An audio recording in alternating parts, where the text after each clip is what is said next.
Hello.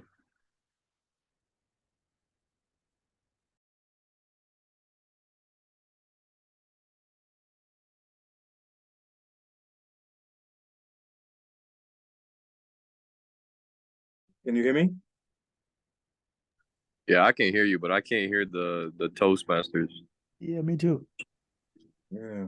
Yeah, I'm not sure what that's about. Let me see. I think he's coming in. We can talk to him.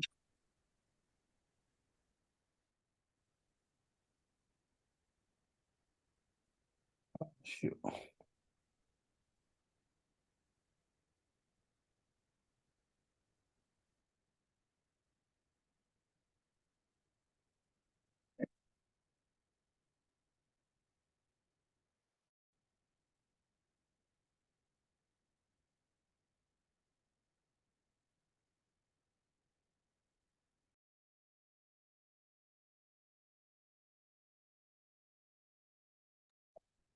Bruh. But we can't. I'll give it 10 minutes and then at that, I'm going to drop out.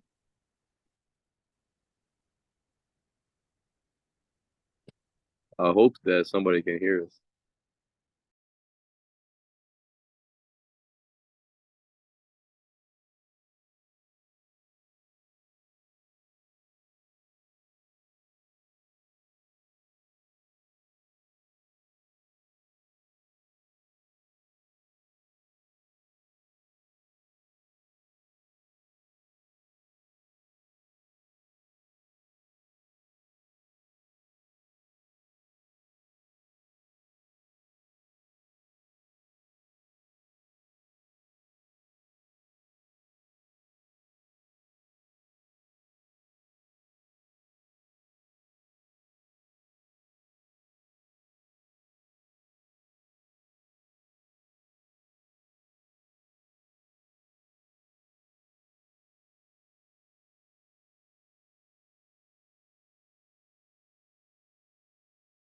That they have. And at the end of the meeting, we'll circle back and ask you for your thoughts and any feedback that you might have. So we'll start over here with Alex. Hello, everyone. My name's Alex. This is actually my third meeting now, so I'm starting to feel a bit like a regular. I've made a goal to attend 10 consecutive sessions. So if I miss a week, feel free to call me out and hold me accountable. All right, awesome. Alex, any relation to that guy over there? Yeah, Roommate, all right.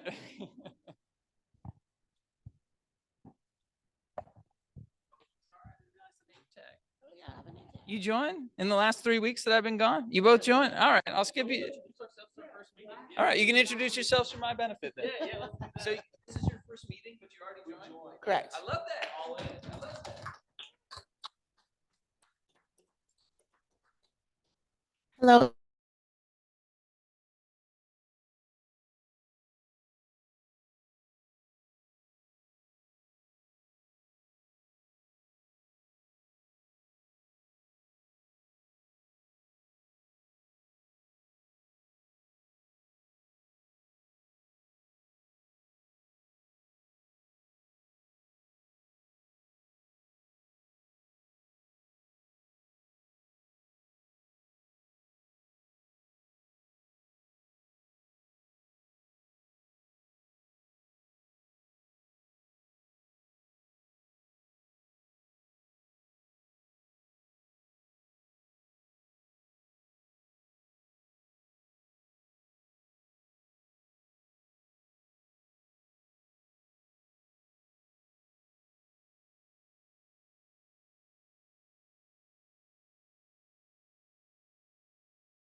Very big on handing out ribbons to people. And so for our new members, one of the things we get to do is hand them out a ribbon. And we've already met Nika and Tresden. If you can both come up here for just a second. And if we can give you a warm round of applause as we give you your ribbons.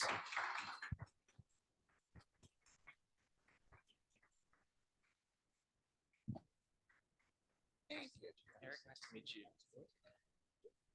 Hey, thank you. Awesome. There then. Embroider them.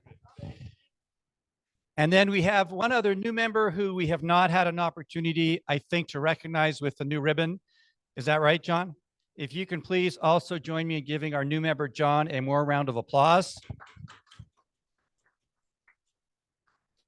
And John, if you our club.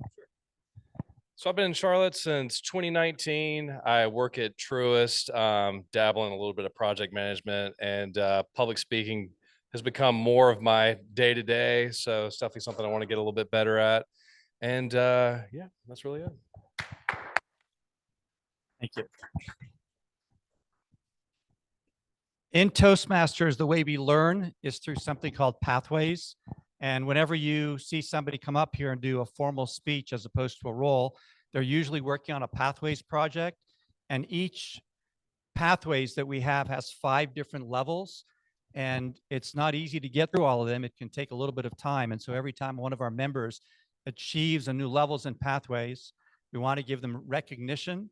And I'm delighted to say that this week, Milton received recognition for achieving level 1 in his presentation mastery pathway. Milton, if you could please stand up and we can all clap and recognize you for a minute.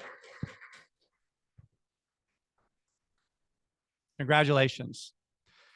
One of the most important roles at our meeting is what's called Toastmaster of the Day. Each week we have a different member who signs up and picks a theme and leads the meeting. And it's a fun role and a very exciting role. And this week, I'm delighted to say that our Toastmaster of the Day, as some of you know, may know, is Elvis. Elvis is also our own VP of Education. He's our immediate past president, and he is an area director for 4 or 5 other clubs within our district. And if we can give Elvis a warm round of applause as he comes up to join us here.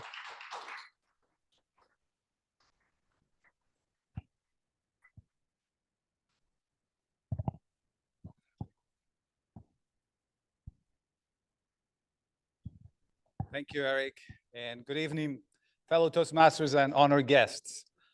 It is a pleasure to be serving today as the Toastmaster of the Day. As is customary, I bring the theme of the day, and it is unlocking your potential. Now, unlocking our potential is something that everybody strives for. But what is it anyway? In general, it means something different to everyone. But we can say that a general definition or a general conception of what could be unlocking our full potential is getting to a point where we live our best lives doing what we love and making an impact in the world.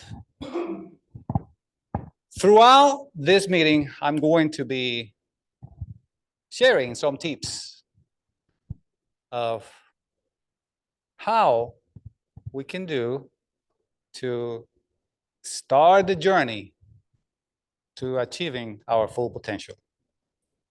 The first tip is believe in yourself.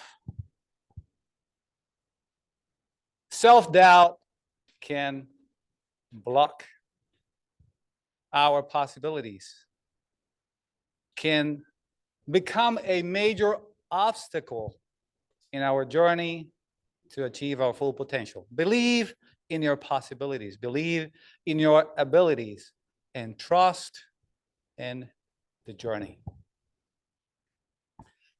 The second tip that I want to share is set clear goals. There's no way we can get where we want to go if we don't know where we are going. So we need to set clear goals. We all here today, I wanted to become a better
That is the only way out is through.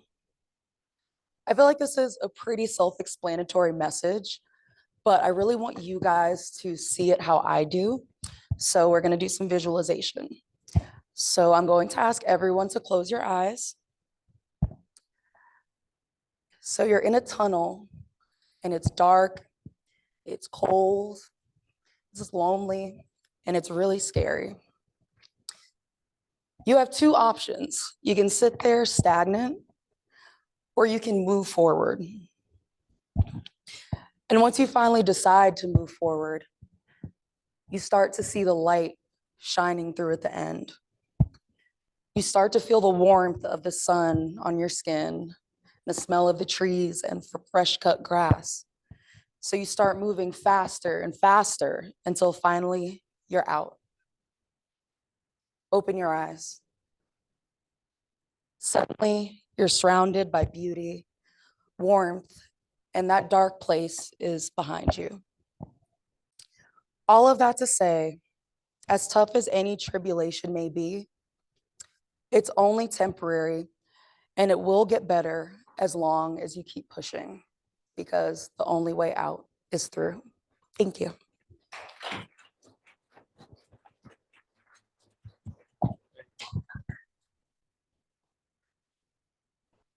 Next up is our Toastmaster Colin Stiefler, who is going to tell us about his role as the grammarian for tonight. Let's give it up.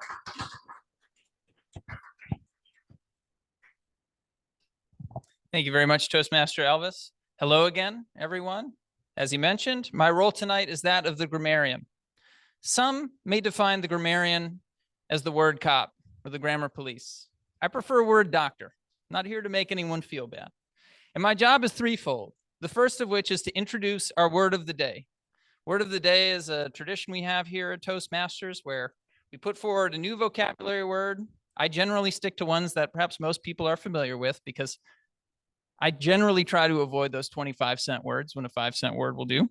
And tonight, my word is ambition.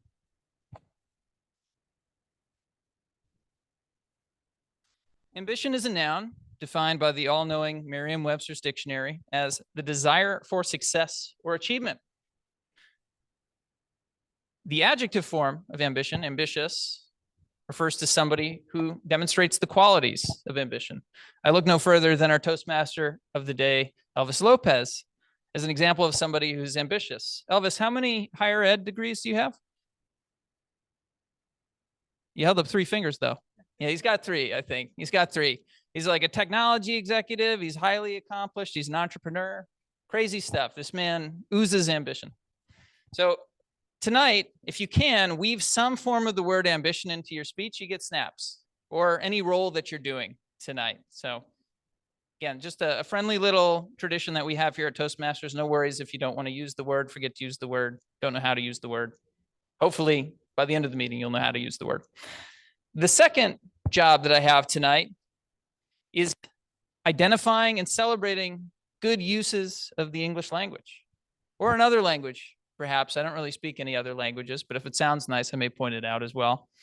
We definitely want to celebrate colorful languages, colorful use of language, interesting metaphors, interesting phrases of speech, and other things that just sound good and are pleasing to the ear and other senses. So if you speak well tonight, I'm going to make a note of it. I'm going to celebrate you for it. And then finally, I'm going to keep track of filler words, things that ideally we want to cut out of our speaking because it can distract people from the message that you're trying to convey. So I will be keeping track of your use of filler words. By the end of the meeting, I will render a diagnosis as to whether or not your case of filler wordicitis is non-existent, mild, acute, or terminal. So stay tuned for that, and I'll turn things back over to Elvis.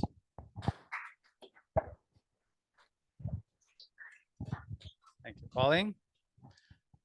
Next up, I would like to call another important role for our meeting tonight is the timer, who is going to be Toastmaster Martin.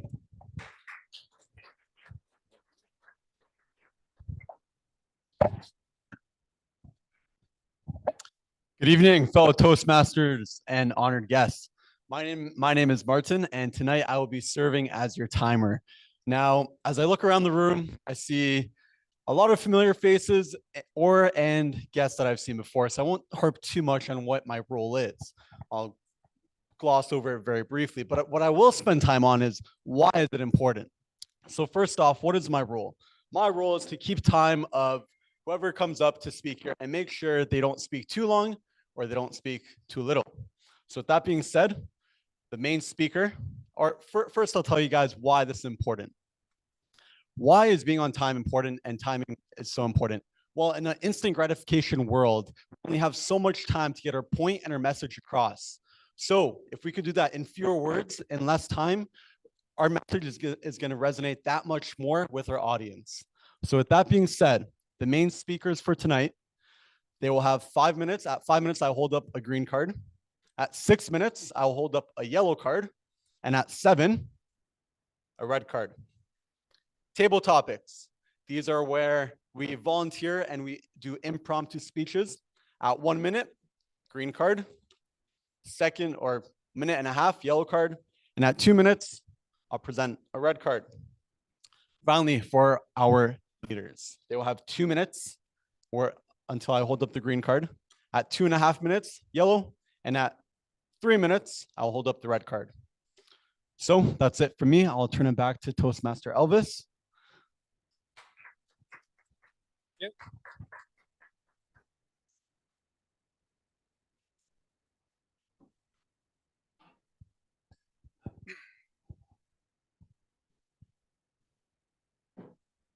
Having goals are the tangible portion of the realization of something that we call dreams. When we dream, we have heard we have to dream big. Shoot to the moon, shoot to the stars, and you reach the moon, right? We have heard all that. But the dreams without action are just pure desires. So another tip for reaching our full potential is to take action. Once we define our goals, we're clear, we believe in ourselves, we set our goals, and we start going. We have to take action. Our next section will be introducing some of our Toastmasters that are taking action tonight with prepared speeches. And I am so glad to introduce, so happy to introduce our first speaker of tonight, who just completed level 1 in his pathways and now giving another extra speech. Please give it up for our first speaker of the night, Milton Pizarro.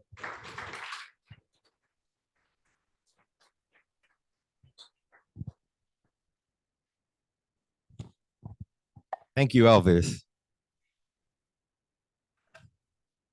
Greetings, fellow Toastmasters and honored guests. Today, I'd like to introduce you to the fascinating world of biogeometry. Now, I know what you're thinking. Biogeometry. Biology, geometry, what does one thing have to do with the other? Alas, allow me to explain. Biogeometry is a field that combines the principles of shape, biology, energy,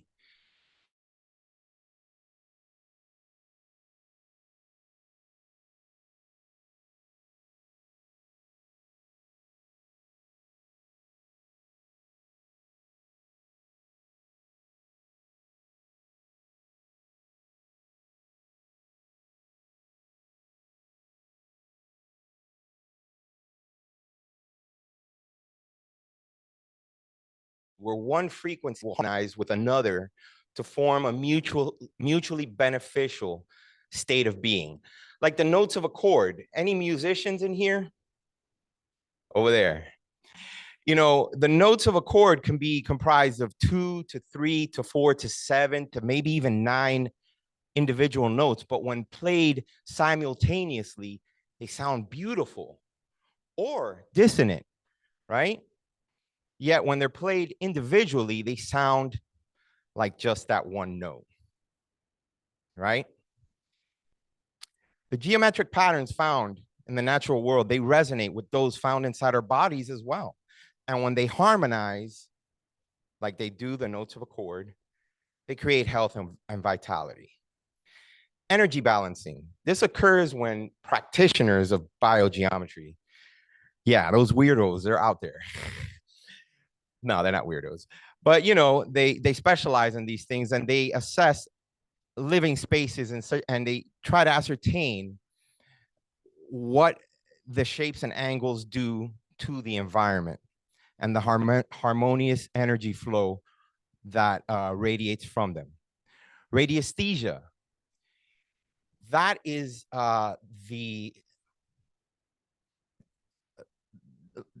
that's where these energies are actually measured, right? And they're measured with a pendulum, an antenna, or rods. And they measure energy fields to assess the energy quality of spaces, objects. The body's energy centers, which is fractal to everything in nature. You know, we have energy centers, the earth has energy centers, and they interact and resonate with each other's. And they influence our surroundings, and we influence these surroundings. Environmental harmonization. They say that architecture is synonymous with frozen music. I know that's quite the term to wrap your head around. But in short, these structures are made of shapes that have an impact on the viewer. Consider, say, a theater. Do you think it's coincidence that a theater is shaped in such a way so that you receive maximum sonic and visual interpretation from the presentation? I think not. Water and food energization. As you can see, the concept of biogeometry can be applied to many facets of life, including water and food energization, where these concepts can actually enhance the subject's vibrational qualities. So it's been measured in a lab environment where water and food have been exposed to specific geometric patterns, and the results have been very positive. The control subjects remained unchanged. The experimental food and water supplies or samples were optimized for better health. So in conclusion, I just wanted to give you a glimpse of the world that really isn't mainstream, possibly considered alternative, holistic in nature. But in a post-COVID-19 world where all types of misinformation is going around anyways, I figured, why not give it a look? It actually caught my attention initially on the Gaia channel. I don't know if you guys are familiar with that. And I've been intrigued by it ever since. It's fascinating, actually, beyond perception, literally. And it offers a holistic approach to understanding and improving our connection with the natural world. If we recognize the profound impact of energy and it's emitted and how it's emitted from shapes found everywhere in our natural world, we can take steps to improve our health individually and collectively. Thank you for your attention.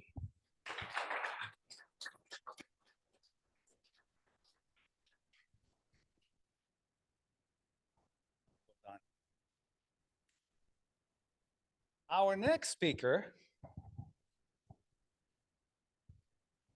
is a seasoned Toastmaster, an inspirational speaker, a person that we look up to in this club.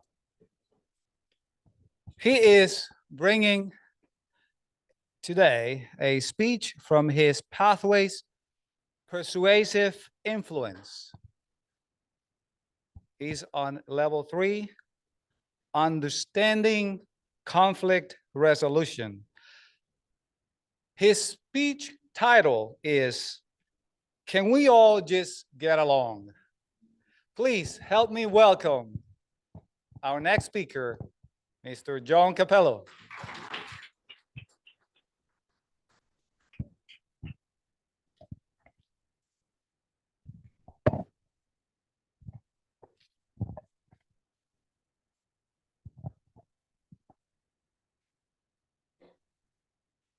Can we all just get along? Why does it seem around every corner there is some form of conflict, friction, high emotion? You see it in social media platforms, you see it at work.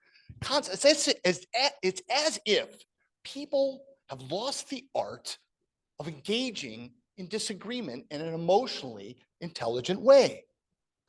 My late father was a bit crude about it. He'd say, well, John, it's simple. It's because everyone has opinions.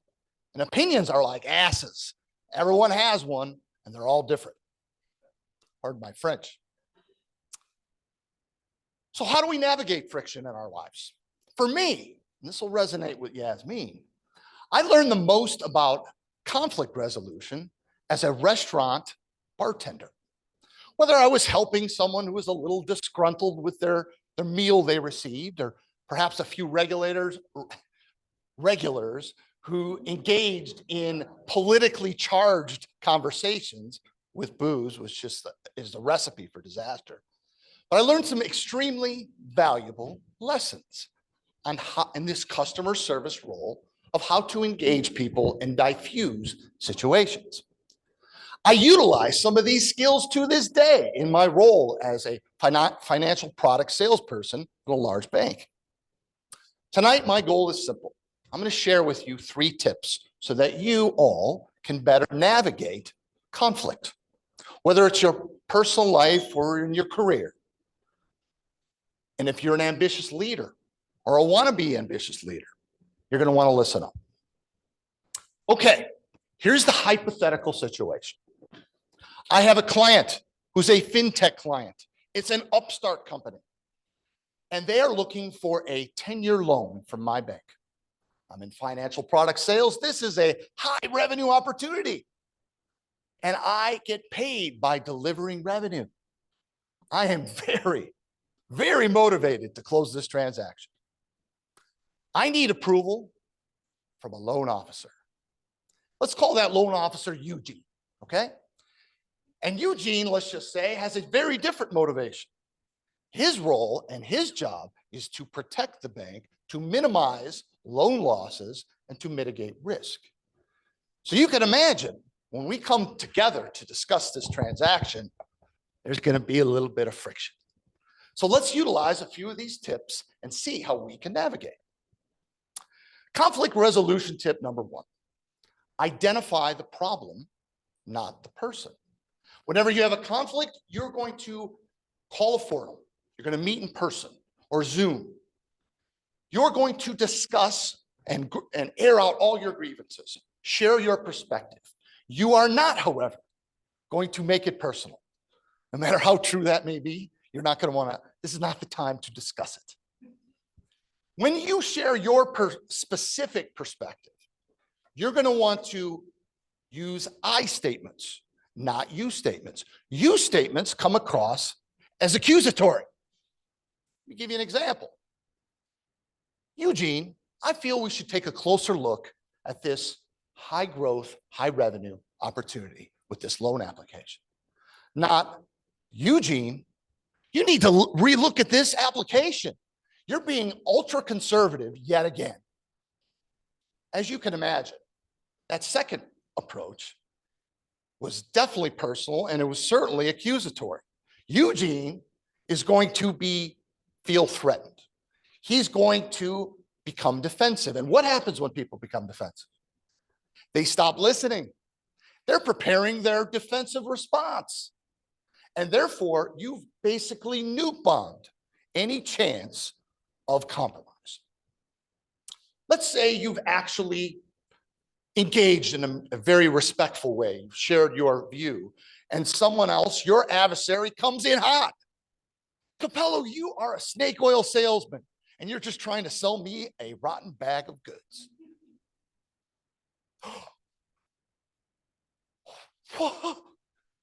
This is the hardest part. I know, folks. This is where you're going to bite your tongue. This is where you're going to take a deep breath, and you are going to respond in a late night DJ voice, a very unintrusive way. You're going to take that discussion right back to the task at hand.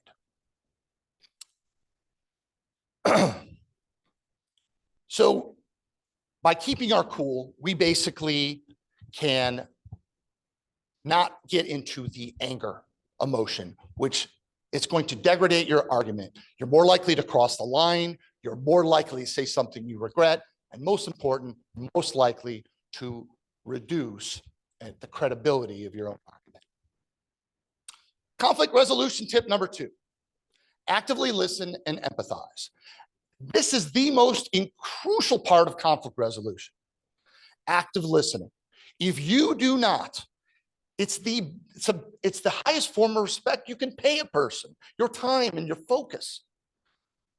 And in order to do this, you need to do a number of things. You need to clear your mind of all distractions. Put down that phone. You need to have eye contact. Listen with your eyes. You need to have affirmations. Yes, go on. I understand. And to really make that person know they have your undivided attention, you're going to show empathy. And you're going to show empathy by rehashing what they said. You are going to summarize everything. Eugene, so what you're saying is you're a little uncomfortable with this client due to their connection with the crypto markets. Is that fair to say? Now, by summarizing that point, it gives Eugene a chance to either correct me if I didn't hear him correctly, but if I am correct, then I know, and he says something like, yes, John, that's right. He punctuates, bam, A connection has occurred. I can already see it in Eugene's mind. He's thinking to himself, you know, that John is different. He really understands me. And the bridge to compromise has begun.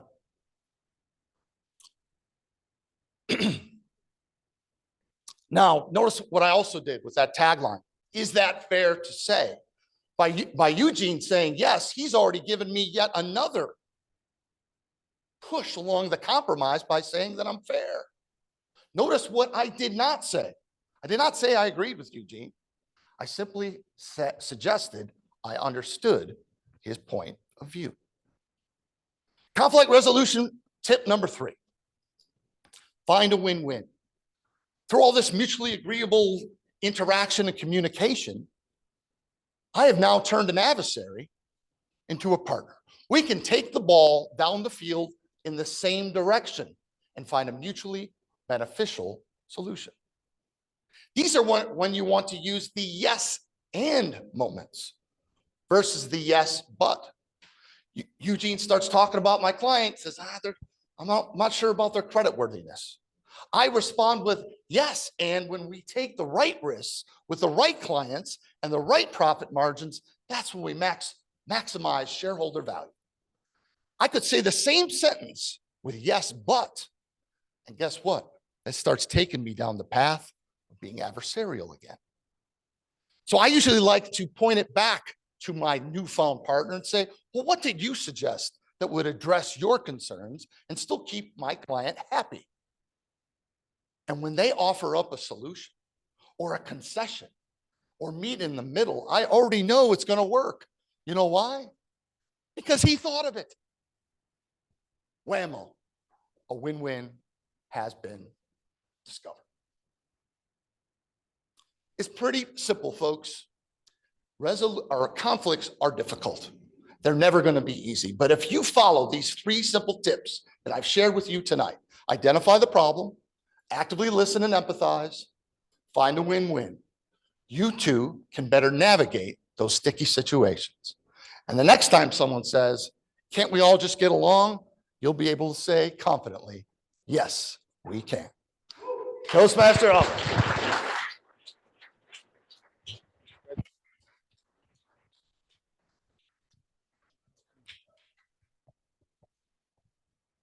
Our next speaker is one of our newest members. He has participated in multiple roles at the club, but this is the first time as a speaker. Now, I believe it's not his icebreaker because he already gave an icebreaker speech before in another club. So I would like for you to put your hands together to help me welcome our next speaker, Marcelo Peña.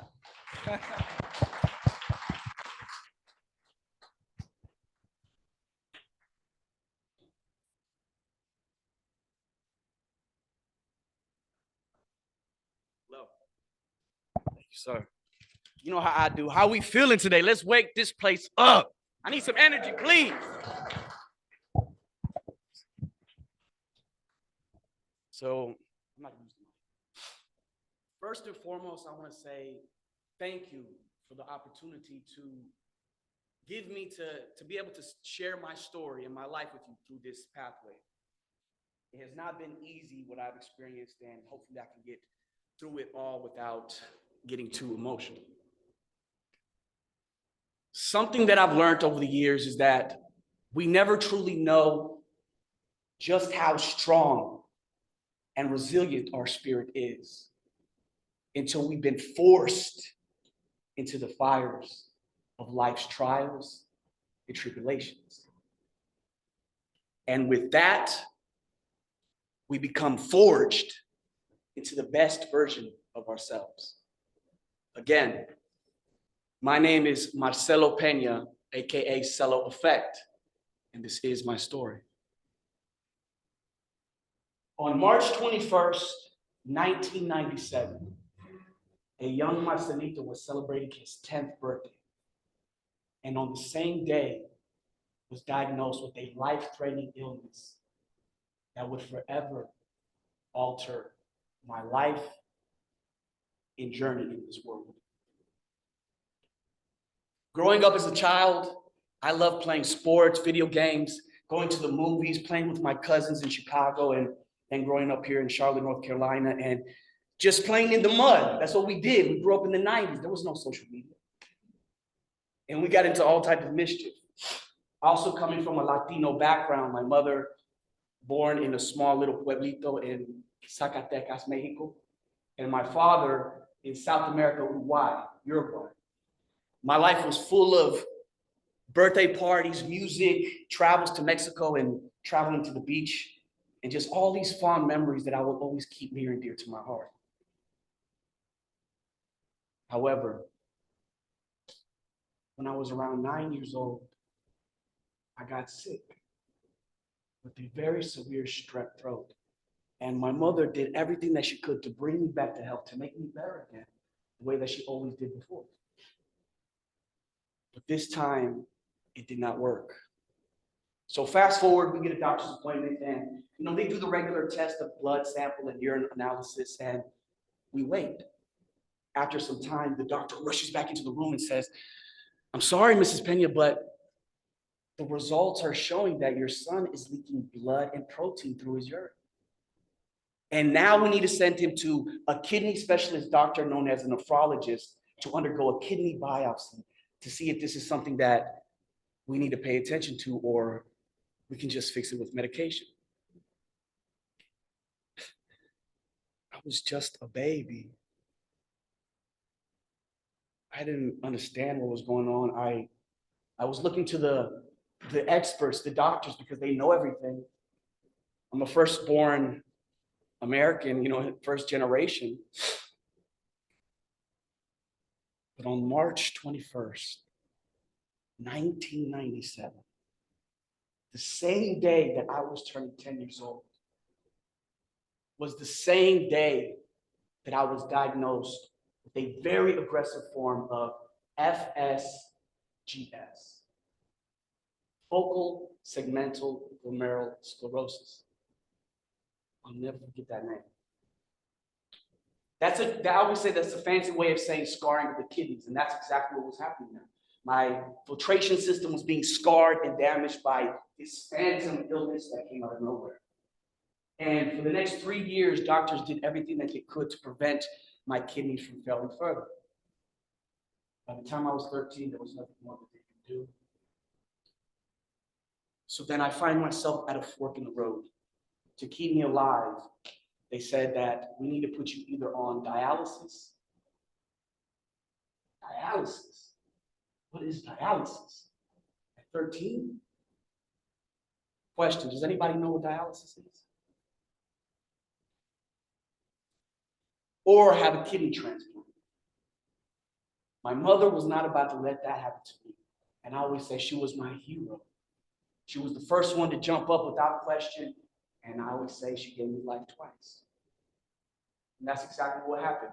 On August 30th, 2000, we were prepped, primed, and ready to undergo a kidney transplantation surgery at one of the most prestigious schools and hospitals of our nation, Duke University.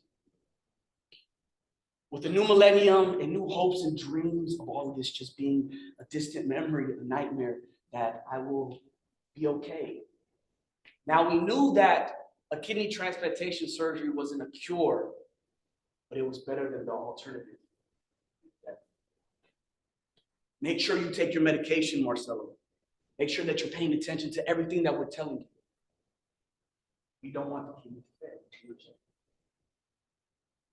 So we went through the process of the whole kidney transplantation surgery. It was rough. I remember I had tubes all over my body, and as soon as I had a little bit of strength to get up and go use the bathroom, I looked myself in the mirror. I didn't even recognize who I was. A couple of months post kidney transplantation surgery, I am now seeing my pediatric nephrologist, Dr. Gray. And she comes into the room. She's always happy. She comes into the room with her head down. And delivers some of the most devastating news that we could have received at that time.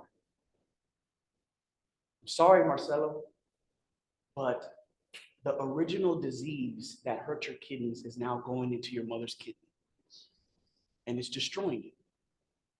There's nothing that we can do. It's only a matter of time before it's gone.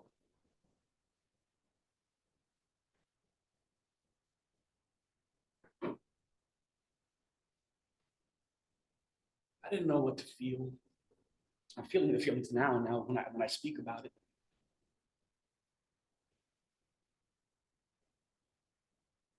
But we can attempt another transplant, Marcelo, because you're so young, we can bump you up on the list and get a deceased donor.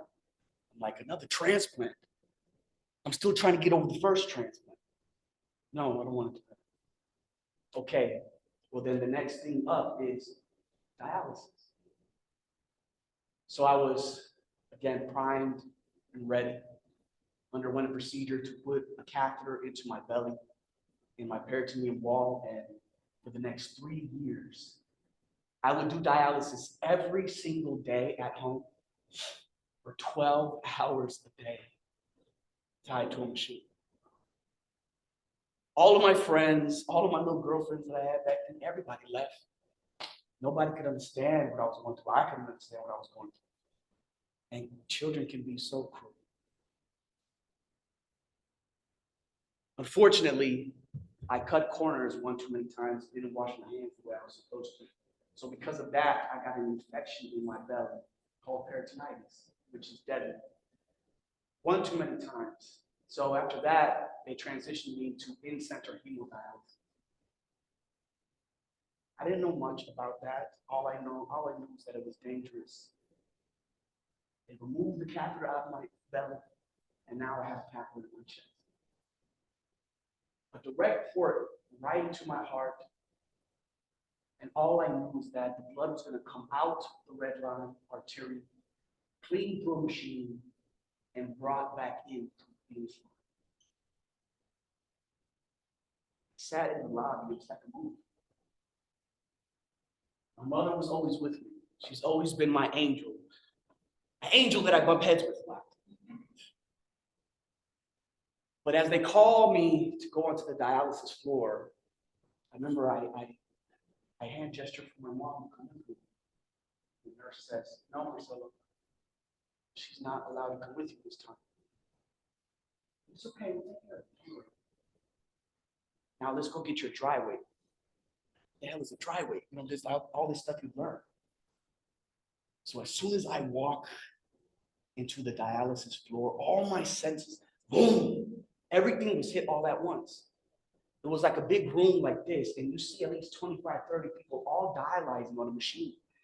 All these noises, these alarms, this person's screaming because they're cramping, but I don't know why they're screaming in pain. This person is over here throwing up because the machine is killing them. And everybody's in their senior years. There was nobody that looked like me. All the eyes were on me because now I was the baby. I was always the baby. As I walked to my chair, all I could think about was, is this gonna hurt? I just don't want to feel no more pain.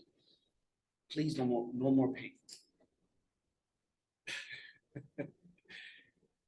I say that now, looking back with all the stuff that I've been through. It's like I jinxed myself at that moment. The amount of pain and suffering that awaited me the next couple of decades. So for the next 16 years, that was life. And all I could really do was survive. Survive, Marcelo. Countless surgeries, countless procedures. Miss Nathaniel died. Joe died. Rick died. Miss Toxie died.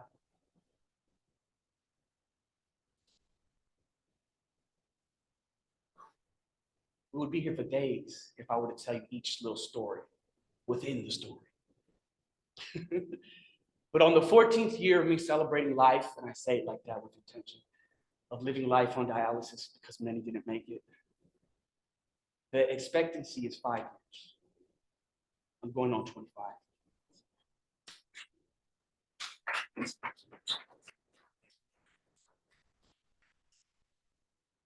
there was a home hemodialysis nurse that would come around and wake me up, and I would be like a grumpy old man, like, what do you want? What are you talking to me about this home stuff? I don't want to go home. I would just come here and forget about it. No, Marcelo, it's a new thing. You know, it's really good for you. You're still young. You shouldn't be here, etc.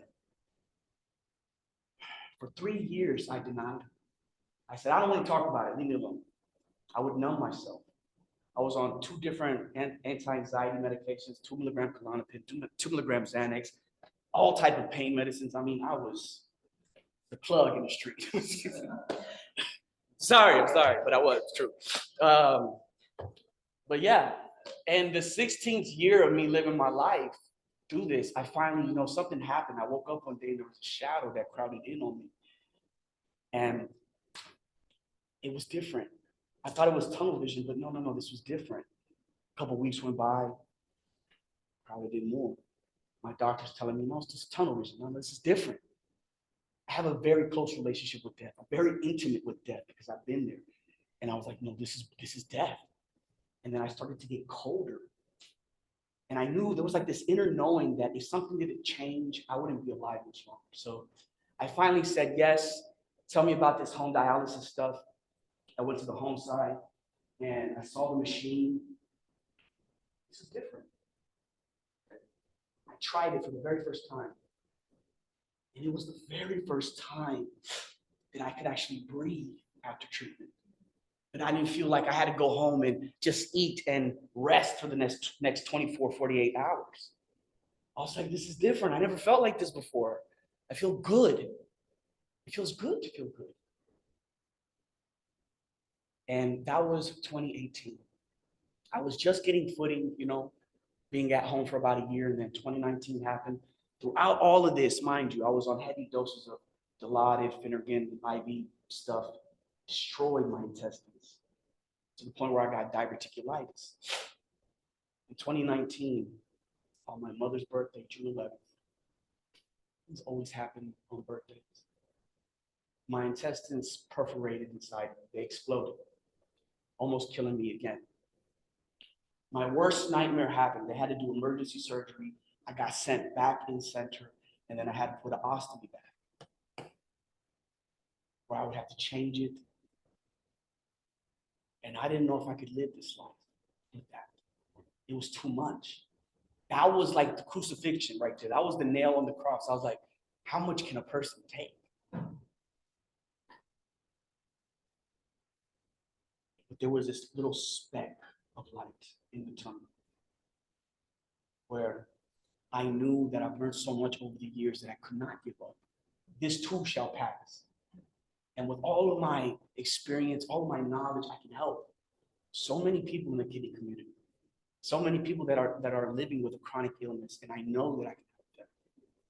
So I just kept praying, and I told God, look, just get me through this, and I will dedicate my life to you. I will be a living testimony, and I will take all of this pain, all of this suffering, and I will use it as fuel. 2020 came around my birthday month. World falls into chaos, the pandemic. For me, I was like, welcome to my world. I've been quarantined for the last 2 decades. And that was when I thrived. I grew my social media platforms, and because of that, my name got word in the different kidney organizations, the National Kidney Foundation, which I became a mentor, an ambassador. I became a certified kidney health and wellness coach with the American Kidney Fund. And now I stand here as a patient advocate, sharing my life. God kept his word, and now I kept mine. Truly. So I always say that whatever you're going through, there's always a lesson in the pain. You just have to learn how to quiet your mind, lead with your heart, and listen. And I'll leave you with this. We must become a beacon of light because there's still so many lost in the dark. And with that, I will leave you, my beautiful people. My name is Marcelo Pena, aka Celo Effect, and that is a little bit of my story. Thank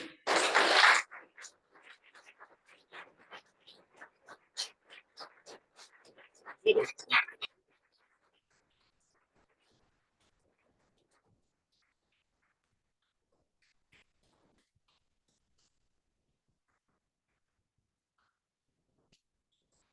Thank you, Marcelo, for sharing your story with us.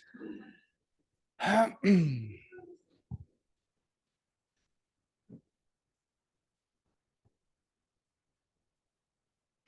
of my former bosses used to say, if you're not growing, you're dying.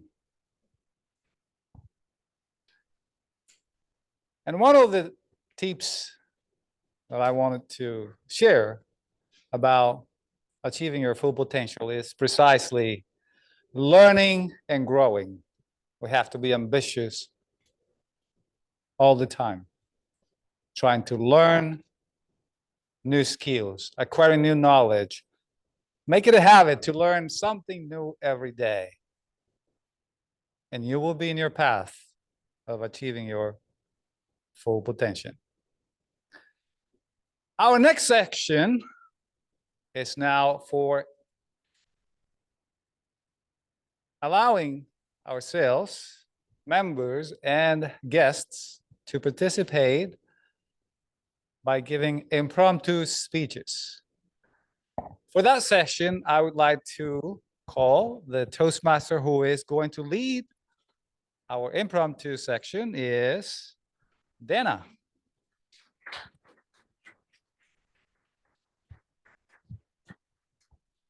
Thank you, Mr. Toastmaster. I'm providing table topics tonight for all of our fellow Toastmasters and guests. The purpose is to allow everyone a chance to practice their impromptu speaking skills.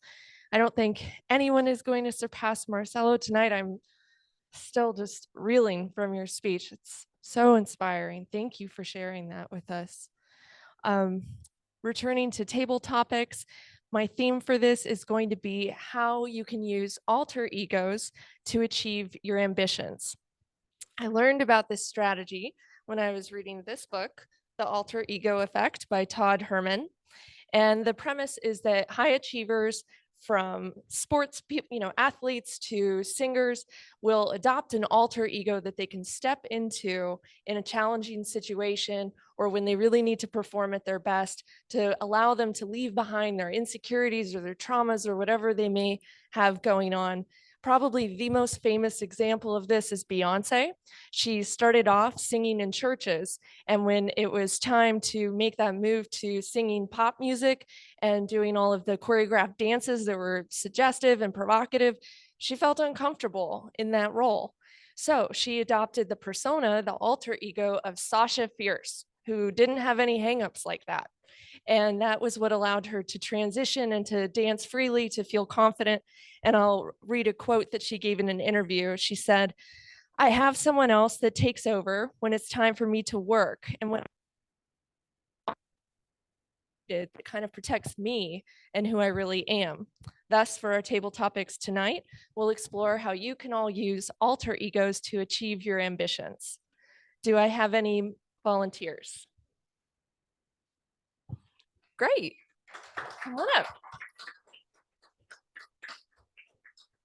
Thank you, Natalia. The first question is, if you could choose a superhero as your alter ego, complete with superpowers, who would you choose and why? Thank you, Dana.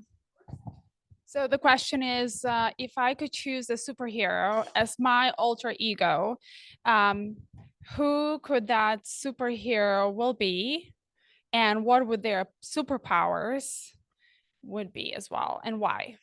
Okay. Let's see. Superhero.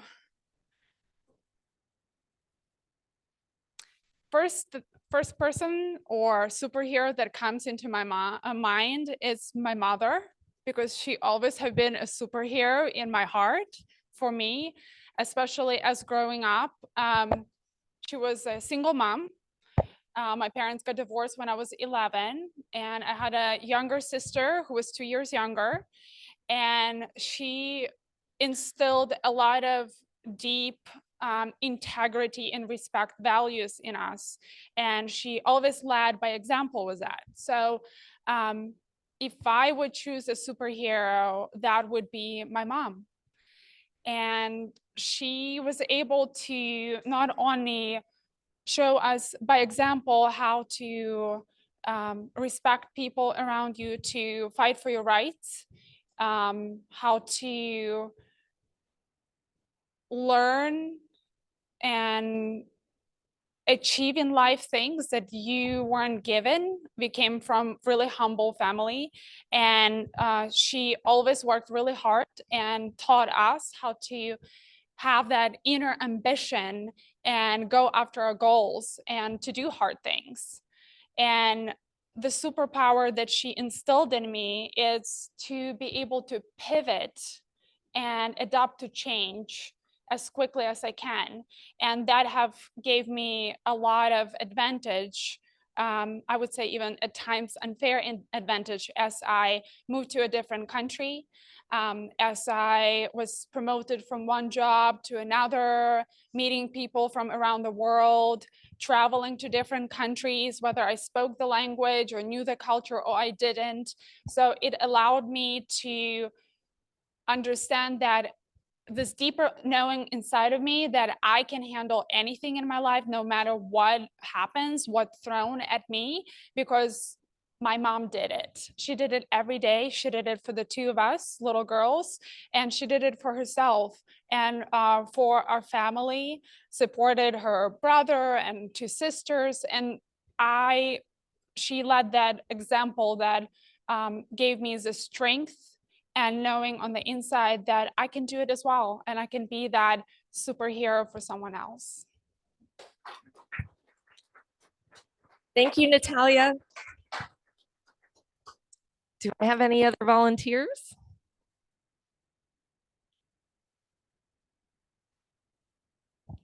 Great. Andrea, chocolate butterfly.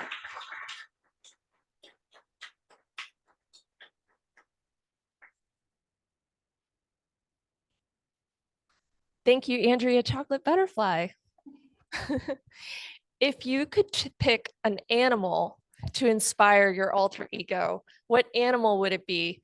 And what qualities does it have that would inspire that? Thank you. I think that question was rigged, wouldn't you? So obviously it's the butterfly. I just put a note on my Facebook page while she was talking about pivoting and talking about Beyonce. When you were talking about Beyonce, and I was just thinking, every butterfly has a story of transforming from a caterpillar. Inside, I am still that caterpillar. Every time I speak, I move real slow. They think it's a skill, but it's me saying, okay, are you sure you want to say that? Are you sure you're brave enough this time to fly? Are you sure you want to put on that dress today? You know they're going to look at you. You know someone's going to judge you. And then I have moments where I transform to the chocolate butterfly, as I did this weekend. And a kid will come up to me and say, I love you, chocolate butterfly. I don't get that when I'm Andrea that much. But when I'm the chocolate butterfly, everybody wants me to come around. And then one lady told me, she said, yeah, I've heard of BU Butterfly from Charlotte. I was in Cornelius, 20 minutes away. I don't understand. But anyway. And I said, that's me. And she said, your program in MEC schools this year is about to blow up. I just cried because I was brave enough to stand as the chocolate butterfly. I know that somebody else, some other child, will have the opportunity to be you and fly, freely launching their dreams. Thank you for that question, Diana. Thank you.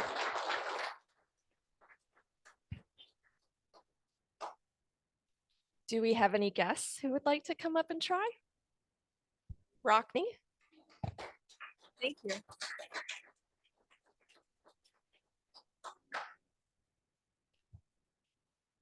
Rockney, have you ever pretended to be someone else to help you get through a challenging experience? And if so, who did you choose and was it helpful? So who did I choose to be or pretend to be to get me through a tough time? Okay. Let me think.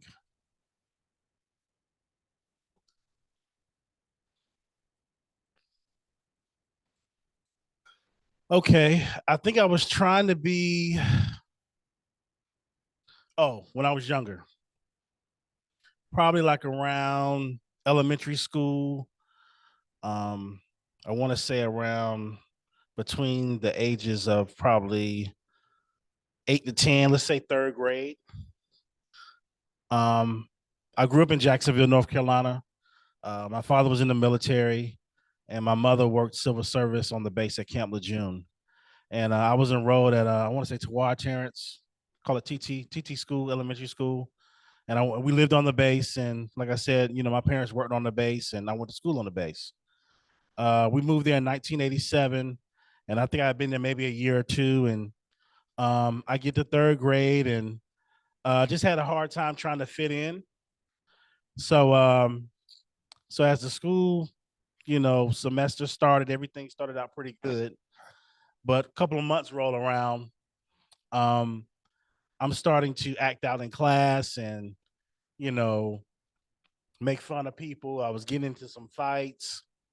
So what I had to start doing, I started being kind of the tough guy.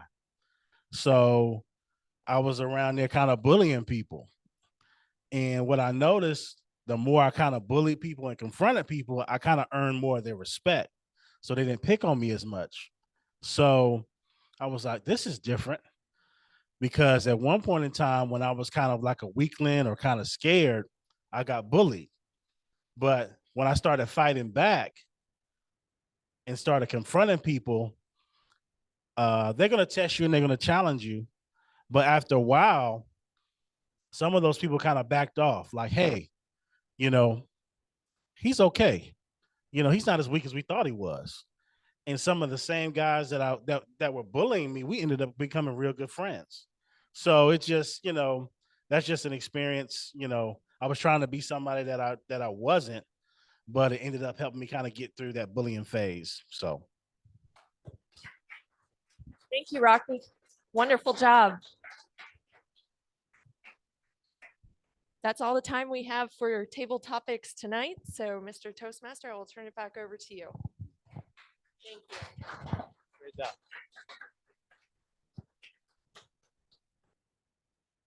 Another round of applause for our table topics master.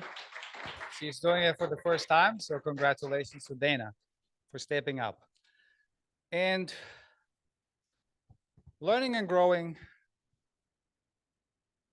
can be achieved not only by acquiring knowledge, but also by receiving and giving feedback. Our next section is about giving feedback. I would like to call the Toastmaster who is going to lead us through that section, Cameron.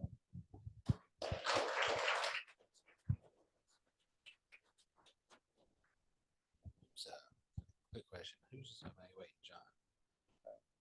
That's Marcel. Alan. Good evening, fellow Toastmasters and honored guests. I will be your general evaluator for the evening.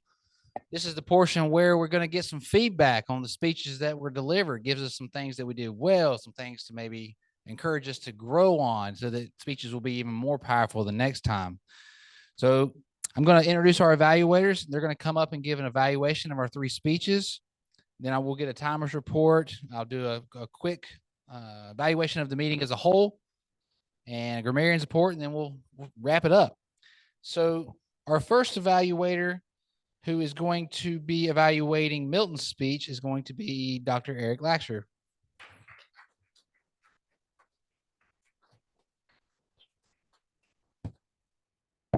Thank you, Toastmaster Cameron. Good evening, fellow Toastmasters and honored guests. Milton, I am delighted to provide the evaluation for your speech tonight, which was called Biogeometry and the Laws of Nature. I'm going to go over 4 items that I thought you did well. And then I'm going to offer 2 suggestions or areas to work on in the future. First thing that I thought you do well was you picked an interesting topic. I really didn't know very much about even this term, and you had my interest right from the beginning of your speech, which I think is a very important part of being an interesting speaker. The second thing I liked was you came across to me as an educator, as somebody who knew how to present a topic that might be difficult for some people to comprehend. You gave me a definition, you gave great examples, you had really good talking points. And so by doing that, you kept my interest, and it showed me that I think you have good potential of being somebody who could teach things to other people, which is a very big compliment. I also like that you pointed something out to all of us that's really been right in front of our very eyes, and we were not even aware of it. And so already I'm thinking of looking at different things differently, just walking from here to my car and during my drive home. So I think that was a nice little gift that you added. The fourth thing I thought you did well was from the very beginning, when you came up here and took the microphone, you spoke loudly, you projected your voice. You came across to me as somebody who had authority on the subject that you were speaking about, just using that technique alone. And that was something that I thought you did very, very well. I'm going to go over 2 suggestions of things that you can work on. One is, I think this topic really offers a great opportunity for audience participation. So one suggestion might be state your title, your topic, identify what you're presenting to us, but then pause and ask for people in the audience who might have noticed some of the things that you talked about, like how music has repeating patterns and how other shapes in nature show up as repeating patterns. I think you would have had better audience engagement. The second suggestion is to try to work on a little bit more eye contact and movement. And I think those 2 would go hand in hand. So for example, if you were engaging the audience, by default, that would probably force you to come out and just be more interactive with us, and might take your eyes away from being focused on the information that you had up here. I think both of those things come with time and experience. In conclusion, I thought you did a great job. I'd encourage you to continue going through pathways. The way we get better is through reps, and the combination of ambition and hard work is always going to be a winning formula. Congratulations.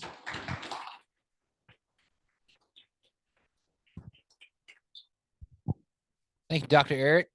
Well, I was inspired by your speech, because now I'm going to have to go look up what biogeometry. I'm going to have to go research it a little more. You gave us just enough just to tease me. So, all right.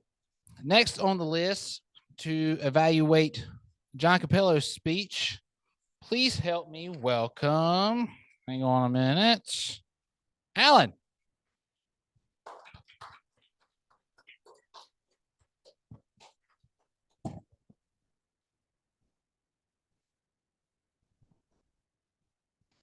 Good evening, fellow Toastmasters and our guests.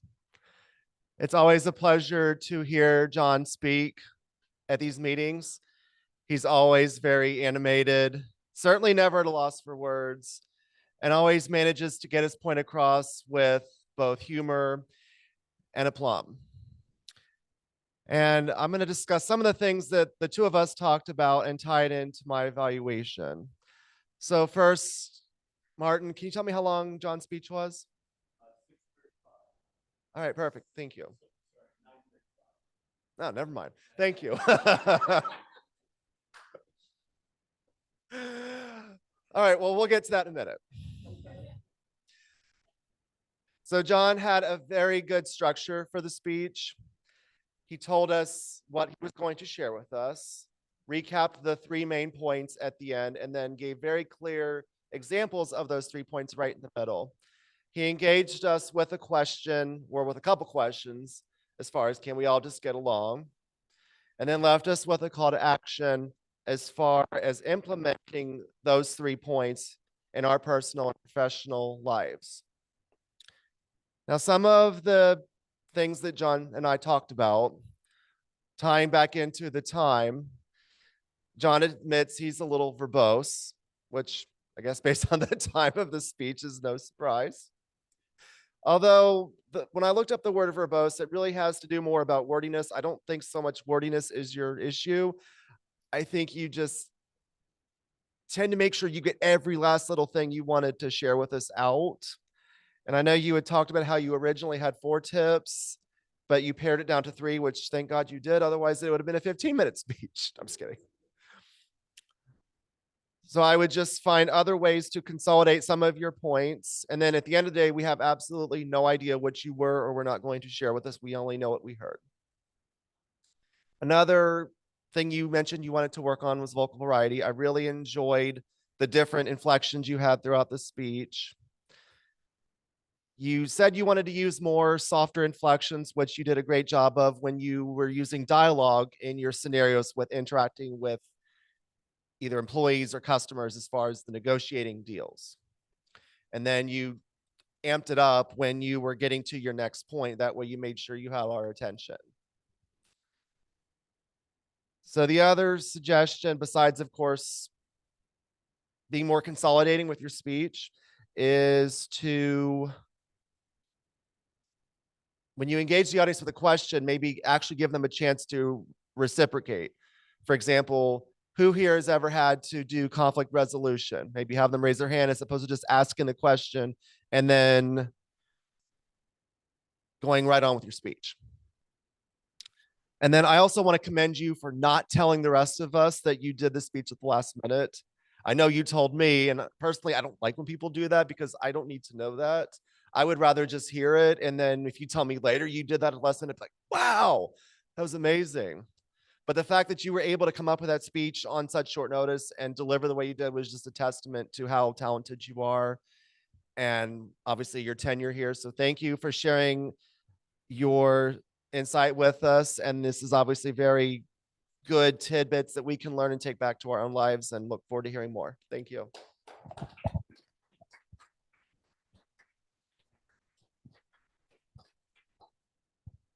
Identify the problem, empathize, and find a win-win. I'm in sales, so I'm going to take that back with me. You said it, brother. All right. Evaluating our third speech, Marcelo's speech, please help me welcome Kendall.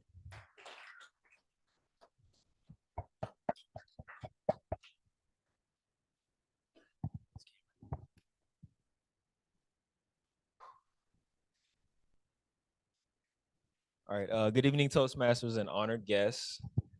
I'm evaluating Marcelo's speech. So before I came to the meeting today, it was like early in the day around noon. And Elvis had sent out an email where he said that, oh yeah, we need 2 more evaluators. So I was like, all right, I need to do something tonight because I know that Jamal's coming and I don't have a prepared role tonight. So I was looking and I saw, I'm like, oh, okay, it's Marcelo and I'm sorry, John, Marcelo and John. And I was like, okay, I could do them. I've seen John and he's got some heat. So I'm like, and then I saw his speech. It was you know, can we all get along? And I'm like, that's gonna be kind of tough. I'm gonna do Marcelo's, and I knew I messed up because when he walked up, he stopped by and said, hey, and I'm like, oh no, he's gonna ask him for more time. I'm like, oh, this is gonna be a long speech. But I'm honored to evaluate your speech. It was probably one of the most powerful speeches that I have seen or witnessed since I've been in Toastmasters. And I just want to applaud you on your strength and resiliency to tell that story, and also just in having the strength to get through it, to get to the other side. So definitely, applaud you on that. So just talking about some awesome aspects of your speech. I thought your body language was very good. It was immediate. I've seen you come up here and speak before. So I'm like, I already know that he's gonna be kind of filling up the room. But when you kind of held your heart like this, and then you're talking about the different things that were going on at the time, I thought that was very, very good use of the room. You slowed down your speech for emotional effect. And so as soon as I kind of felt you slowing down a little bit, I'm like, oh, this gonna be heavy. It's gonna be heavy. You engaged the audience with a question, which was good. You asked them, who knows what dialysis is? So that was engaging the audience with the question, and I think that was good because it got people involved. Maybe even something like, who knows what FSGS is? Who knows what dialysis is? All those kind of things get people involved. Even though everybody was already engaged, that just helped to get everybody engaged even more. You had some humor in it as well when you were talking about you were the plug in the streets. I thought that was pretty funny. You just had a way of getting people emotionally invested. You had a lot of good eye contact with everybody. You made everybody feel as though they were a part of your story and a part of this journey and going through it with you. And you organized a story in a really interesting way. Well, I mean, it was sequential, but it was very effective because you talked about the diagnosis, and then you talked about, you're talking about you're living your life. You talked about the diagnosis, then you talked about talked about dealing with dialysis, getting the kidney transplant, then not working with dialysis, and then possibly getting another kidney. And then, of course, fast forward to now, in the current day, even up to 2018, when, you had the diverticulitis and, your intestines, like that really helped to kind of let us in on how deeply it affected you. So I thought the organization of your speech was great. Oh boy, is that my? Oh, I was gonna say, am I doing it different now? I got to get off now. It's like the Sandman on Apollo, if anybody knows Apollo. So the one thing. So the one thing that I would maybe have a suggestion for, and I feel bad even having a suggestion because of how good of a speech it was, but there were some moments where I know that you slowed down for a dramatic effect, but there were it was pretty often, and I think that it wasn't bad in that way. Is that it took away from the deeper parts of it. So there were some moments where it's like, hey, then this happened with my intestines, and then then I had to choose between dialysis or getting another kidney. Those moments seemed. They didn't have the weight that they did because of kind of the weight that you gave other things to. So that would be my one suggestion. Outside of that, I mean, you had half the room in tears, the other half trying to stay stone faced, but we were kind of on the fringe too. So I just want to congratulate you on an amazing speech. So thank you.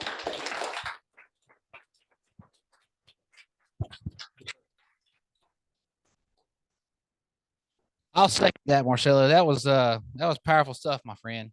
I like the quote that you left us with. It said, "We must become a beacon of light because there are so many that are still in the dark." I thought that was very powerful, and I want to see that speech on a TED Talk because I think you're there. You're very close. So, evaluate the meeting as a whole. Whenever way over on time, but I'm thankful for it because we had so much powerful stuff packed in this meeting. But a couple of things up front. Apologize for the technical difficulties. It happens. It rarely happens, but it happens. So we'll try to have a better handle on that next time. I'd say I try to kick this meeting off promptly at 6:30 so we can be mindful of everybody's time. So try to, if you can, be here 5 minutes early so we can all be seated, ready to go at 6:30. That would be great. But great meeting. I love seeing, I know Elvis loves seeing an agenda that's full of names that signed up for a role.